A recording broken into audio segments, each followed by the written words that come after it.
I think it's getting worse. A cop pulled me over last week. He thought I was drunk. I swear to miss a plastic bag. I thought it was an IED. Some stuff you leave there, other stuff you bring back. It's our job to figure out how to carry it. Is it going to be in a big suitcase or in a little man purse?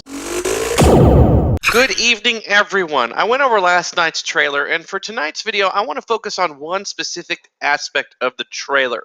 A few months back, the Russo brothers stated during an interview, "For us, this was the challenge of telling the story, but also completing the personal journey that we started as storytellers in Winter Soldier.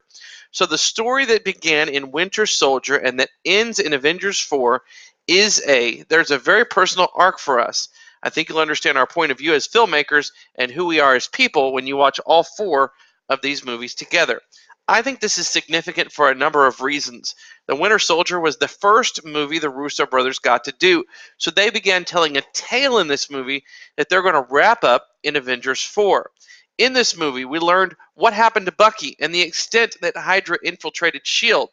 Also, it was the first time we really saw someone catch Cap's shield. I think the Russo brothers could have been doing a bit of foreshadowing here. Whatever the case may be, these comments make me want to go back and give the Winter Soldier another look. The scene where Sam is holding a coping group for PTSD is significant because it appears from the trailer that the Russos go back to this in Endgame, even if just for a few moments. You can see Cap in some sort of small group. The voiceover says, "Some people move on, but not us."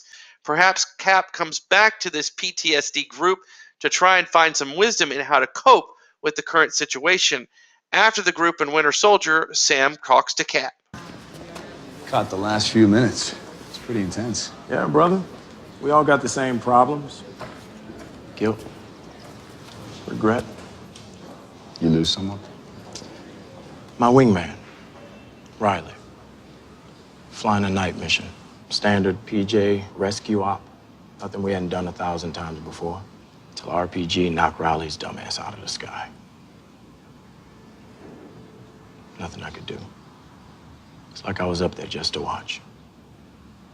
Sorry.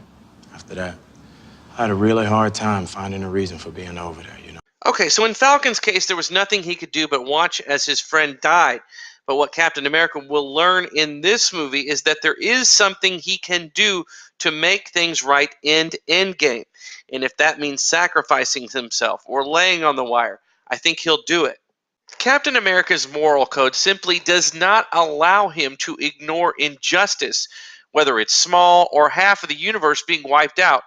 Back to what the Russo brothers stated earlier about Avengers Endgame finishing a story, I think if you watch all four of these movies together, you're going to feel a connectivity and a common thread. If I see a situation pointed south, I can't ignore it. Sometimes I wish I could. No, you don't. No, I don't. In Captain America Winter Soldier, Cap wants to save the Winter Soldier, not just kill him.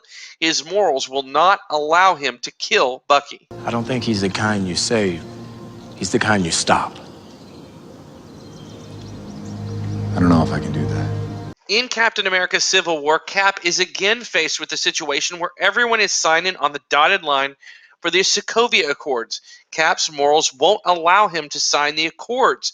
If he sees a situation headed south, not only can he not ignore it, he does not want to ignore it. It's a core part of his character. In Infinity War, again, we have a moral dilemma. Vision is willing to give up his life in order to save half of the universe, but Captain America's morals will not allow it. We see a scene where Cap argues with Vision about trading lives. This may be where Cap feels some guilt. Thanos threatens half the universe. One life cannot stand in the way of defeating him. But it should.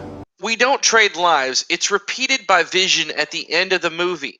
And then in Endgame, of course we haven't seen Endgame yet, but we can speculate on what the moral dilemma for Cap might be. Infinity War was all about sacrifice. Again, will we see Captain America faced with a situation headed south that he can't ignore? Only this time, to fix the situation, it could very well possibly cost him his life. And I'm betting he's willing to go there in order to make things right. All right, guys, that's today's video. Be sure to like, subscribe, and hit the bell notification. Thanks for watching.